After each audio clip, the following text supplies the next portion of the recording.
Rangkuman informasi pilihan dari berbagai kabupaten dan kota di Jawa Timur segera hadir dalam Buletin Jawa Timur. Buletin Jawa Timur.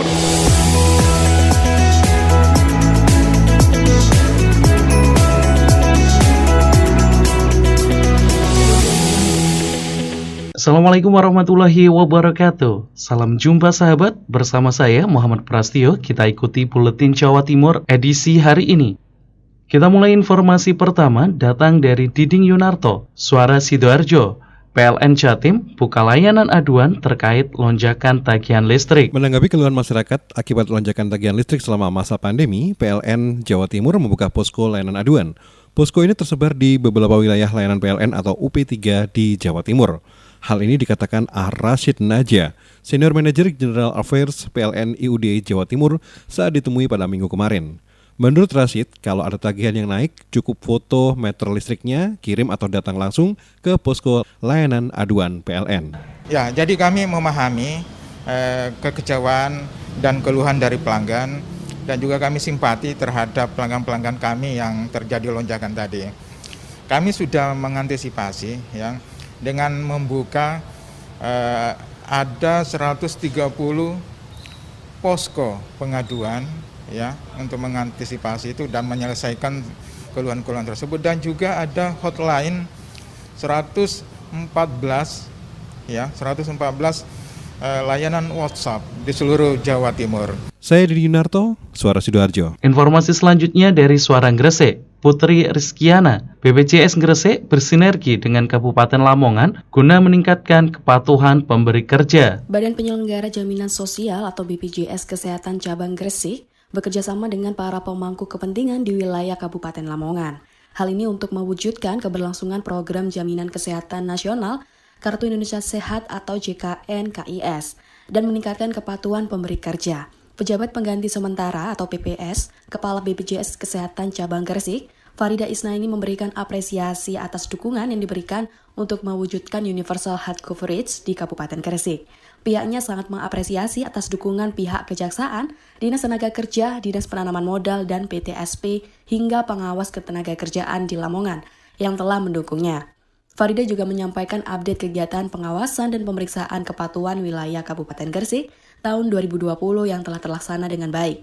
Kepala Seksi Perdata dan Tata Usaha Negara Kejaksaan Negeri Lamongan, Irfan Mangalim mengatakan pihaknya sangat mendukung dengan diselenggarakannya kegiatan rutin rekonsiliasi terhadap data badan usaha, sehingga dapat lebih mengetahui terkait dengan kendala atau masalah yang dihadapi oleh masing-masing badan usaha tersebut, sehingga dengan mengetahui kendala yang ada dan dapat memberikan solusi melalui kegiatan rekonsiliasi. Harapannya para pemangku kepentingan dapat terus bersama-sama mengawal para pemberi kerja yang belum patuh untuk mendaftarkan pekerjanya. Putri Rizkiana, Suara Gresik melaporkan untuk Buletin Jawa Timur. Informasi datang dari Afik Rahardian, Mahardika FM Kota Blitar. Peringati Hari Keluarga Nasional ke-27, DP3AP2KB Kota Blitar adakan pembinaan Saka Kencana. Dalam rangka memperingati Hari Keluarga Nasional yang ke-27 tahun, Dinas Pemberdayaan Perempuan Perlindungan Anak, Pengendalian Penduduk dan Keluarga Berencana DP3AP2KB Kota Blitar adakan pembinaan kepada Saka Kencana Insan Genre Senin 22 Juni 2020. Acara ini diikuti 30 peserta dan dilaksanakan di Aula Utama DP3AP2KB Jalan Dr. Sutomo nomor 50 Kota Blitar. Endang Sulistiani, Kepala Bidang Ketahanan Keluarga DP3AP2KB Kota Blitar, saat ditemui usai acara kepada tim redaksi Mahardika mengatakan kegiatan yang dilakukan dengan tema menyongsong new normal tanggap COVID-19 menjadi upaya memahamkan dan membiasakan diri bagi Saka Kencana Insan Genre Kota Blitar untuk berdampingan dengan COVID-19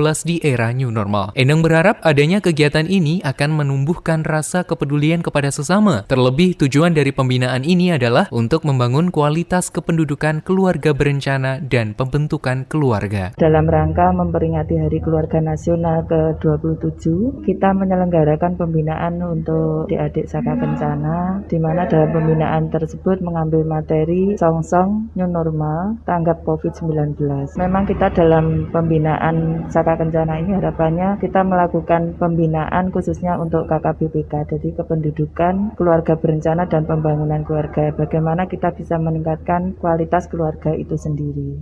Afik Rardian, Mahardika FM. Ada Akmal Mustafa, Suara Ngawi. Kementerian Pertanian memantau langsung percepatan tanaman di Kabupaten Ngawi guna mempertahankan ketahanan pangan di Jawa Timur. Kabupaten Ngawi merupakan salah satu lumbung pangan nasional terbesar kedua di Jawa Timur. Adapun kunjungan dari Gatot Irianto, Inspektur Jenderal Kementerian Pertanian atau Kementan, yaitu untuk memantau langsung seperti apa pertanaman padi awal di Kabupaten Ngawi, serta mengencarkan gerakan percepatan tanam padi supaya jadwal tanam tidak mundur. Oni Anwar, Wakil Bupati Ngawi, mengatakan kedatangan Kementan kali ini untuk memantau kesiapan Kabupaten Ngawi dalam tanam awal, supaya Kabupaten Ngawi selalu terdepan dalam pertanian khususnya di Jawa Timur. Pak Irjen ingin memastikan Ngawi selalu terdepan dalam pertanian khususnya di ketahanan pangan khususnya di Jawa Timur. Dan alhamdulillah beliau respect dengan Kabupaten Ngawi karena tadi melihat di lapangan sudah panen, kemudian ada yang sudah mulai olah tanah, berarti step untuk kita awal tanam lebih cepat itu dipastikan Ngawi akan konsisten menjadi lumbung pangan. Sementara untuk Kabupaten Ngawi, saat ini sudah ada sebagian panen, bahkan sudah ada yang mulai mengolah tanah. Jadi tujuan tanam awal lebih cepat sudah bisa dipastikan dan Kabupaten Ngawi bisa menjadi lumbung pangan nasional. Akmal Mustafa, Suara Ngawi. Informasi selanjutnya, Bobi Widianto, Suara Lumajang. Bupati Lumajang tinjau persawahan yang terdampak hama wereng. Thorikul Haq, Bupati Lumajang, meninjau lokasi persawahan yang terkena hama wereng di Desa Blukon, Kecamatan Lumajang. Saat meninjau lokasi persawahan, Bupati melihat langsung kondisi persawahan yang ternyata rusak, bukan hanya faktor dari hama wereng saja, namun banyak ditemukan keong mas dan tikus di persekitaran area sawah. Cak Torik, sapaan akrab Bupati Lumajang, mengatakan bahwa kondisi seperti ini nantinya akan menjadi perhatian utama dari Dinas Pertanian Kabupaten Lumajang, mengingat sektor pertanian menjadi salah satu prioritas utama Kabupaten Lumajang. Ia juga menjelaskan bahwa salah satu faktor yang mengakibatkan persawahan menjadi rusak, yakni pola tanam antar sawah yang masih belum dimengerti antar petani. Misalnya, untuk mengurangi tingkat keasaman tanah, para petani harus membuat parit, namun kesalahannya adalah parit tersebut dialirkan ke sawah orang lain, sehingga sawah yang dialiri air tersebut tingkat keasaman tanahnya tinggi. Cak Torik meminta agar Dinas Pertanian mendatangkan penyuluh untuk memberikan perhatian khusus terkait dengan kondisi sawah yang harus saling dimengerti oleh petani, sehingga tidak ada lagi petani yang merasa dirugikan. Bobi Wijayanto, Suara Lumajang FM, mengabarkan. Ada Kholik Maulidi, Ralita FM Pamekasan. Pemkab Pamekasan komitmen berikan pembelaan nyata untuk petani tembakau. Pemerintah Kabupaten Pamekasan berkomitmen untuk melakukan pembelaan yang nyata kepada petani tembakau yang saat ini sudah mulai musim tanam di bumi Gerbang Salam. Hal ini disampaikan Bupati Badrut Tamam usai menjadi narasumber utama dalam forum Group Discussion atau FGD mengurai permasalahan tembakau di ruang Wahana Praja. Bupati Badrut Tamam mengungkapkan persoalan tembakau dari tahun ke tahun masih terus menjadi dan menimbulkan gejolak. Artinya tidak hanya terjadi di masa kepemimpinan Badrut Tamam dan Raja Ais saja, namun dari bupati-bupati sebelumnya selalu muncul isu yang kurang produktif. Menurut mantan anggota DPRD Provinsi Jatim itu, salah satu rencananya akan melakukan revisi peraturan daerah dan penegakan perda demi memberikan pembelaan kepada petani dengan cara bersama-sama bergandengan tangan, mulai dari bawah hingga pemerintah daerah, sehingga akan melahirkan kesejahteraan bagi seluruh masyarakat Pamekasan. Pemerintah berkomitmen, saya Pak Wabub berkomitmen untuk kemudian melakukan pembelaan yang nyata kepada petani di Kabupaten Pamekasan, dalam hal ini petani tembakau. Artinya ini sudah progresnya positif, bagus, tinggal kemudian kita berusaha bersama-sama. Tentang tembakau yang menjadi persoalan bertahun-tahun di kabupaten ini, mulai bupati-bupati yang lalu-lalu selalu mendapatkan isu yang kurang produktif, sehingga menurut saya mulai per tahun ini ayo kita bergandengan tangan bersama-sama membela petani untuk kesejahteraan masyarakat secara umum di Kabupaten Pamekasan. Intinya pemerintah akan terus berjuang memberikan yang terbaik kepada seluruh elemen masyarakat. Kholik Maulidi, Ralita FM Pamekasan. Akbar Wiono, Belambangan FM. Sejumlah pemandu wisata di Wisata Alam Gunung Ijen mendapatkan sertifikat protokol kesehatan. Sebanyak 91 pemandu wisata di kawasan Taman Wisata Alam Gunung Ijen mendapatkan lisensi sebagai tour guide bersertifikat protokol kesehatan. Bupati Anas mengatakan di era new normal, pariwisata tidak lagi sekedar mengedepankan pelayanan yang prima, namun protokol kesehatan yang ketat akan menjadi daya tarik utama. Sehingga menurutnya Banyuwangi melakukan standarisasi protokol kesehatan bagi pelaku wisata, salah satunya kepada para tour guide yang beroperasi di Gunung Ijen. Anas melanjutkan, pada masa kenormalan baru ini, sejumlah aktivitas pariwisata yang berkaitan dengan alam seperti hiking dan aktivitas gunung lainnya diperkirakan akan lebih diminati masyarakat. Maka dari itu, Anas mendorong para pemandu wisata gunung dan instruktur pemandu wisata gunung di Banyuwangi untuk lebih meningkatkan kompetensi guna menghadapi tantangan di era kenormalan baru. Sementara itu, Kepala Dinas Kebudayaan dan Pariwisata Banyuwangi, Muhammad Yanwarto Bramudah, mengatakan standarisasi terhadap tour guide dilakukan dengan uji kompetensi seputar pengetahuan tentang destinasi, standar pelayanan hingga pengetahuan protokol kesehatan COVID-19. Dari 149 orang guide yang mengikuti uji tersebut, hanya 91 orang yang lolos dan mendapatkan sertifikat. Bramuda menyebut ada 3 kawasan wisata yang targetnya wajib memiliki sertifikat, yakni Gunung Ijen, Taman Nasional Alas Purwo, dan Desa Wisata Kemiren. Akbar Wiyana melaporkan. Informasi berikutnya datang dari Agustin Merdekawati, Ersal FM, 237,2 juta untuk like trap. Produktivitas pertanian dalam kondisi pandemi COVID-19 menjadi perhatian Dinas Pertanian, termasuk pada tanaman bawang merah yang seminggu ini rata-rata berusia sekitar 1 minggu. Mencegah agar tanaman hortikultura unggulan Nganjuk tidak terserang hama, Dinas Pertanian menyiapkan instalasi listrik untuk light trap atau lampu perangkap hama senilai Rp237,2 juta. Kabid Hortikultura Dinas Pertanian Nganjuk Agus Sulistyo mengatakan, anggaran senilai ratusan juta rupiah digunakan untuk pemasangan instalasi listrik di 2 desa Kecamatan Rejoso, yakni di Desa Mojorembun senilai Rp119,6 juta dan Desa Sukorejo sebesar Rp117,6 juta. Dan masing-masing desa nanti bisa untuk lahan seluas 50 hektar. Dinas Pertanian hanya menyiapkan instalasi listrik di area lahan petani, adapun light trap atau lampu perangkap hama bisa dipasang sendiri oleh para petani. Dari Agustin Merdekawati, Suara Anjuk Ladang Anjuk.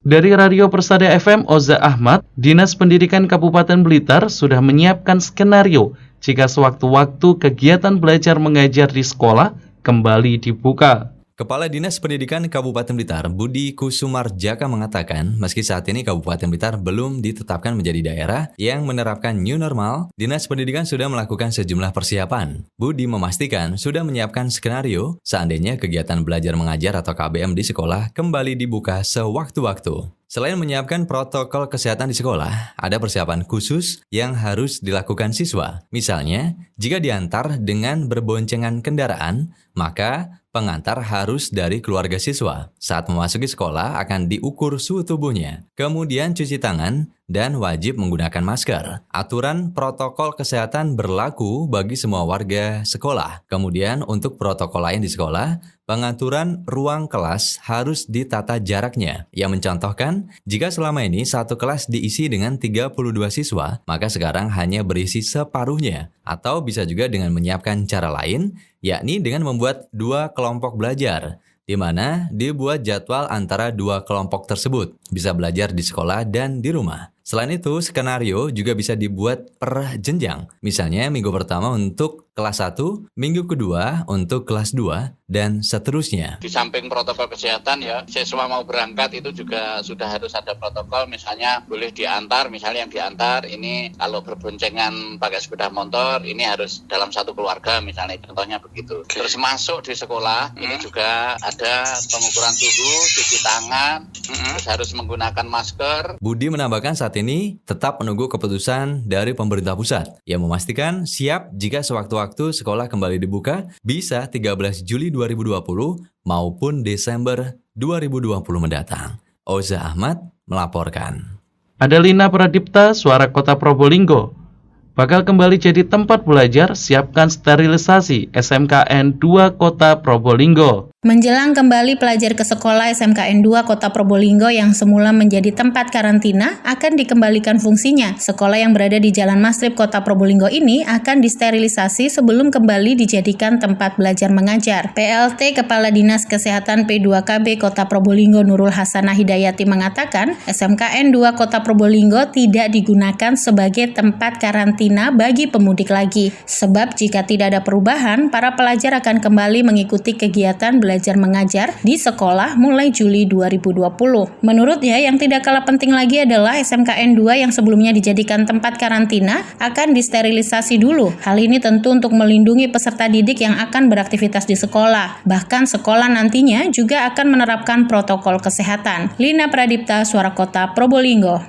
Ari Agustias, Pradia Suara Tuban, resmikan Kampung Tangguh Prambon Wetan. Wabub minta relawan aktif kerjasama dengan Puskesmas. Wakil Bupati Tuban Nur Nahar Husein meresmikan Kampung Tangguh di Dusun Pelosari, Desa Prambon Wetan, Kecamatan Rengel, Senin 22 Juni. Dalam sambutannya, Wabub Nur Nahar berpesan kepada tim relawan Desa Tangguh untuk senantiasa melakukan koordinasi dan bekerja sama dengan Dinas Kesehatan melalui Puskesmas tempat untuk kebutuhan penunjang seperti masker, desinfektan, atau untuk memberikan edukasi COVID-19 kepada masyarakat. Lebih dari itu, Wabub juga mengingatkan jika sampai saat ini vaksin COVID-19 belum ditemukan. Untuk itu, disiplin melaksanakan protokol kesehatan menjadi obat paling manjur saat ini. Selain itu, menjaga imunitas dengan berolahraga dan makan makanan bergizi, serta memakai masker, cuci tangan, dan menjaga jarak akan menghindarkan diri sendiri dan orang lain dari COVID-19. Nanti saya minta ini sering atau kita sosialisasikan kepada masyarakat dan mengedukasi warga kita ini, Bu Inggi ini terus menerus. Di dalam pelaksanaannya tadi Pak Kapolres sudah banyak sekali disampaikan, Kampung Tangguh Semeru ini saya minta bisa berkoordinasi dan kerjasama nanti dengan Dinas Kesehatan. Kalau di daerah ini ada Puskesmas Prambon Wetan, itu tempatnya sekarang di Banjararem koordinasi. Jadi kalau umpama Kampung Tangguh ini kurang masker, kekurangan desinfektan, macam-macam, nanti bisa koordinasi dengan Dinas Kesehatan kami melalui Puskesmas yang ada di dekat kita ini. Ari Agustias, Pradia Suara Tuban untuk Buletin Jawa Timur. Dari Suara Madiun ada Deka, penyerahan bantuan jaringan pengaman sosial dari Pemprov Jatim. Program bantuan sosial penanganan COVID-19 di Kota Madiun terus bergulir. Kali ini bantuan datang dari pemerintah Provinsi Jawa Timur melalui program Jaring Pengaman Sosial atau JPS. Wali Kota Madiun Maidi menyerahkan bantuan uang tunai Rp200.000 itu secara simbolis kepada penerima di Kelurahan Nambangan Lor Jumat 19 Juni kemarin. Wali Kota menambahkan, Kota Madiun mendapat jatah 5.000 penerima. Pencairan bakal dilakukan secara bertahap. Penyaluran untuk warga di Kecamatan Manguharjo ditargetkan selesai dalam sehari. Sedang untuk penerima warga Kecamatan Kartoharjo dijadwalkan Senin besok dan Selasa untuk Kecamatan Taman. Bantuan bakal diberikan sebanyak 3 kali. Penyaluran tersebut merupakan tahap pertama untuk periode bulan Mei, sedangkan tahap 2 dan 3 dijadwalkan awal dan akhir Juli mendatang. Bantuan juga diupayakan merata, artinya bantuan diberikan kepada masyarakat yang membutuhkan di luar yang sudah menerima. Wali Kota menyebut masyarakat yang merasa membutuhkan tetapi belum mendapatkan bantuan untuk melapor kepada RT atau pihak kelurahan. Pemerintah Kota Madiun masih memiliki stok bantuan sembako dari hasil donasi masyarakat. Saya Deka, Suara Madiun. Informasi berikutnya datang dari Sofia Latif, Suara Pasuruan. Pemerintah menindak tegas perusahaan yang belum menerapkan protokol kesehatan secara ketat. Pemerintah Kabupaten Pasuruan, TNI, dan Polri akan menindak tegas perusahaan yang masih belum menerapkan protokol kesehatan ketat selama pandemi COVID-19. Statement tegas tersebut disampaikan Bupati Irsad Yusuf dalam konferensi pers di Polsek Gempol Senin siang kemarin. Seperti yang dilaporkan Emil Akbar, reporter Suara Pasuruan, menurut Bupati, penerapan protokol kesehatan secara ketat wajib dilakukan untuk menekan penyebaran perluasan virus corona di lingkungan perusahaan. Terlebih pasca banyaknya karyawan salah satu perusahaan di wilayah Kecamatan Gempol yang dinyatakan positif COVID-19. Di hadapan awak media, orang nomor 1 di Kabupaten Pasuruan tersebut menegaskan bahwa tindakan tegas terakhir yang akan diambil adalah penutupan operasional perusahaan. Hal ini diberlakukan bagi perusahaan yang masih saja tak mengindahkan anjuran pemerintah dengan secepatnya. Kecamatan Gempol adalah salah satu kecamatan yang cukup banyak masyarakat yang terkonfirmasi. Untuk itu, maksud dan tujuan dari kegiatan ini yang pertama, kita ingin pastikan bahwa kebetulan perusahaan-perusahaan yang ada di wilayah Kabupaten Pasuruan, khususnya Kecamatan Gempol ini, banyak sekali, sehingga gugus tugas Kabupaten Pasuruan, saya, Pak Kapolres, Pak Dandim, dan yang lainnya ingin mengerahkan seluruh kekuatan untuk membatasi juga menghambat penyebaran COVID-19 di wilayah Kecamatan Gempol. Kita berharap upaya ini adalah upaya konkret, upaya perhatian dari gugus tugas dan jajaran Forkopimda untuk sekali lagi percepatan dan menghambat percepatan penyebaran COVID-19. Kami membutuhkan dukungan dari semua pihak, dunia usaha, masyarakat, dan seluruh jajaran pemerintahan desa untuk bersama-sama proaktif, karena penyebaran ini tidak bisa hanya kita serahkan pada TNI Polri, tidak hanya diserahkan pada pemerintah, maka butuh perhatian, demikian juga dengan para pimpinan-pimpinan perusahaan. Kita akan memastikan, Pak Kapolres, Pak Dandim, saya ingin memastikan seluruh perusahaan-perusahaan harus menerapkan protokol kesehatan yang ketat, karena ini salah satu upaya kita untuk sekali lagi bagaimana penyebaran COVID-19 ini bisa kita hambat. Sofia Latif, Suara Pasuruan. Informasi terakhir ada Mega Kristi RGR FM Tulungagung. Satu kasus lagi anak terkonfirmasi COVID-19. Lagi kasus anak terkonfirmasi COVID terjadi di Tulungagung. Hal ini disampaikan oleh Galih Nusantoro dari Gugus Tugas Percepatan Penanganan COVID-19 saat merilis pertambahan pasien COVID-19 di Tulungagung. Dengan bertambahnya 9 orang yang terkonfirmasi positif COVID-19, berarti secara kumulatif total menjadi 221 pasien. Dari 9 orang pasien baru, terdapat 1 anak. Hal ini menambah deretan anak-anak yang terpapar COVID-19. Ke-9 pasien baru tersebut tersebar di Kecamatan Boyolangu, Kauman, Sendang, Kedungwaru, dan Ngantru masing-masing 1 orang, sedangkan dari Karangrejo dan Gondang masing-masing 2 orang. Dari 9 orang pasien baru tersebut, saat ini sudah menjalani karantina baik di Rumah Sakit Dr. SK maupun Rusunawa. Sampai dengan minggu ketiga bulan Juni, bertambah 1 lagi pasien yang dinyatakan sembuh. Dengan begitu total yang dinyatakan sembuh adalah 58 orang. Saya Mega Kristi, 90,1 RGR FM Tulungagung. Sahabat, demikian Buletin Jawa Timur edisi hari ini. Saya Muhammad Prasetyo undur diri. Wassalamualaikum warahmatullahi wabarakatuh. Rangkuman informasi pilihan dari berbagai kabupaten dan kota di Jawa Timur baru saja sahabat dengarkan dalam Buletin Jawa Timur. Buletin Jawa Timur. Buletin Jawa Timur bisa sahabat dengarkan Senin sampai Jumat jam 8 pagi dan 4 sore. Disiarkan serentak di Lembaga Penyiaran Publik Lokal Suara Sidoarjo, Persada Kabupaten Blitar, Mardika Kota Blitar, Ralita Pamekasan, Suara Sampang, Suara Kota Probolinggo, Suara Lumajang, Suara Pasuruan, Blambangan Banyuwangi, Wika Mojokerto, Suara Gresik, Pradia, Suara Tuban, Malawapati Bojonegoro, Ersal Nganjuk, Suara Madiun, Suara Ngawi, Suara Pacitan, Praja Angkasa Trenggalek, dan RGR Tulungagung. Persembahan dari Asosiasi Lembaga Penyiaran Publik Lokal Jawa Timur.